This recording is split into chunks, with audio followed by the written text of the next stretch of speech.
This is the first recipe that I would teach any beginner cook. And the reason I know that or believe that is because y'all, I was that beginner cook just a few years ago. And when I made this recipe and it turned out just amazing, that made me feel so good. It made me feel like I actually could cook. And guess what? You can too. Don't let anyone tell you that you can't. Hi, I'm Melissa Diane, and y'all are just gonna love this recipe. So what is this recipe? This is a roast. Now do not run away, y'all stay put, because the first time that someone said to me, hey, can you make a roast? I was like, I don't even know if I've ever had a roast, and I certainly cannot make a roast. And y'all, I found this recipe. It is incredible. It is so simple. There's no way to mess it up, and once it's done, you're gonna look like you've been cooking forever. So just hang with me and you're gonna love it. So real quickly, this is what you need. You need a roast. This is a chuck roast. I found that at the grocery store there are all kinds of roasts, and it really doesn't matter that much.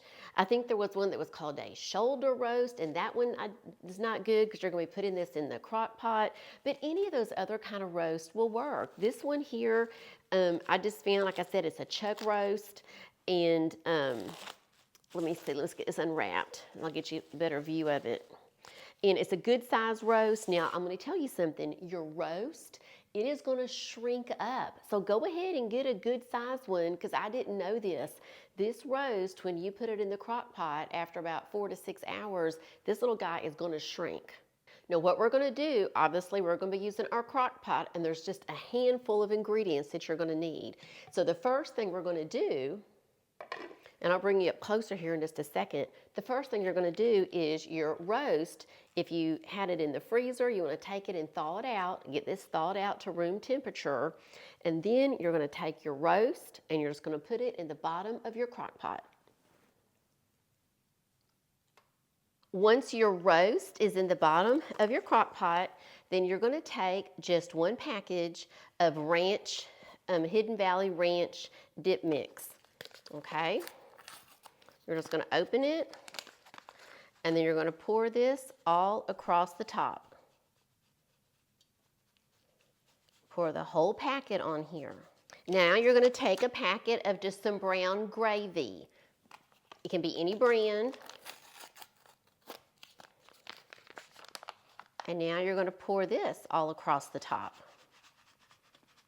And some of it's gonna go in the side of your crock pot, and that's perfectly fine. So those are the first two steps, super easy. A package of this ranch dip mix, and then a package of some brown gravy. That's it right there.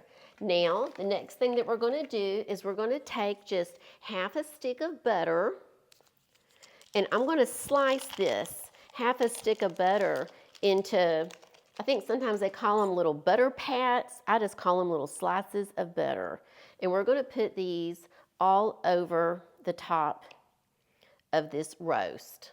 This stick happened to have almost gotten to room temperature. It had gotten kind of soft, but you don't have to get it soft. You can take this right out of the fridge and slice it and put it on your roast. I do like to have the roast, go ahead and have it thawed out really well before I put it in here, because that will help you with the cooking time. So if I have it in my freezer, what I do is I will just take it and then I'll put the roast in the refrigerator, move it from the freezer to the refrigerator and let it sit there overnight.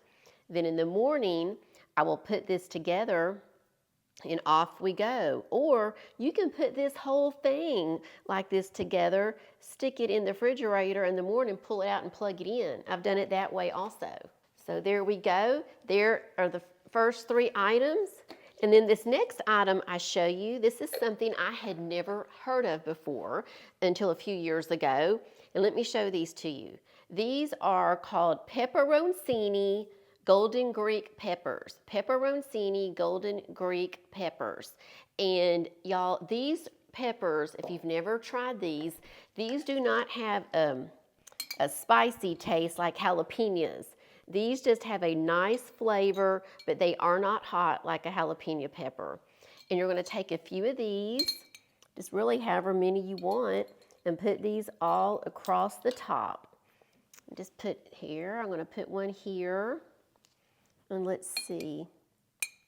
Now, when you buy these at the grocery store, you can buy them whole, just like I showed you these. Like, see, these are whole ones.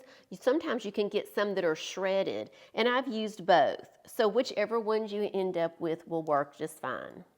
Okay, I've got all my peppers on. I put a few of these little peppers here along the sides also. You don't have to use quite this many. It's whatever you prefer. Jay loves these. He absolutely loves these peppers.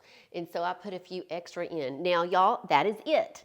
That is it for this basic recipe. Now, what I'm going to do, let me show you something. If you want to add even a little more to this, you can, but this right here, this is the basic recipe. Some people refer to this, I'm trying to think, it's the Mississippi pot roast or something like that. I've heard it referred to as that before. There's different names for it, but y'all, when this comes out, it is amazing how this tastes. Now, the other thing you can do is just open up your fridge and look to see what else do you have in there. If you have potatoes, slice you up some potatoes and put them in a ring around here. If you've got an onion you need to use, slice up that onion, put those around in here. That will work. What I'm going to do today, because I have got some extra carrots that I don't know what to do with in the fridge, so I'm going to put carrots around the sides. And I've never done this before. I'm going to put some celery in. I like to use celery a lot when I'm cooking. Has a good flavor, and I happen to have had a bunch of, some stalks of celery in there, and I just don't think I'm going to get them used this week. I don't want them to go bad, so I'm going to put them all around the edges here. And what's going to happen is after this has gone through the cooking process, you may not even be able to actually see the celery pieces anymore. But what they're going to do is, because they're going to get so mushy, but what's going to happen is it'll give some really neat flavor to this. So you can put anything. I've even put mushrooms around this before. And those really add some good flavor. And then I'm going to take some of these carrots, since I have a bunch of them, and I chopped them up. I had gotten several carrots. I did a curbside order at our grocery store last week and just wanted a few skinny, carrots. And oh my gosh, y'all, I got these humongous carrots. And so I need something to do with them. So I thought, well, you know what? I'm making this roast.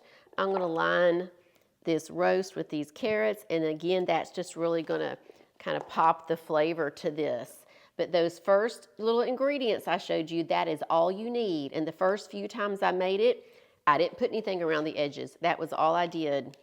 Now we're going to set our slow cooker and we're going to put it on low, and we're going to do that for 6 hours. And about the 5-hour mark, we're going to check it. It might be done. If so, then you'll turn it on warm, and you're looking to see if this roast is just falling apart, because when it's done, y'all, it's going to be so tender and it's just going to fall apart, and it's going to be incredible.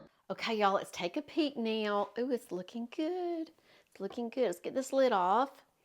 Oh, y'all, look. Oh, this smells incredible. The whole kitchen, this whole end of the house just smells fantastic. Now let's give this a taste. And y'all, look at this.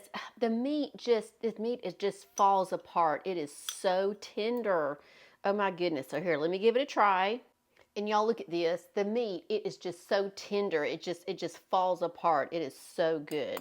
So now let me give this a quick try.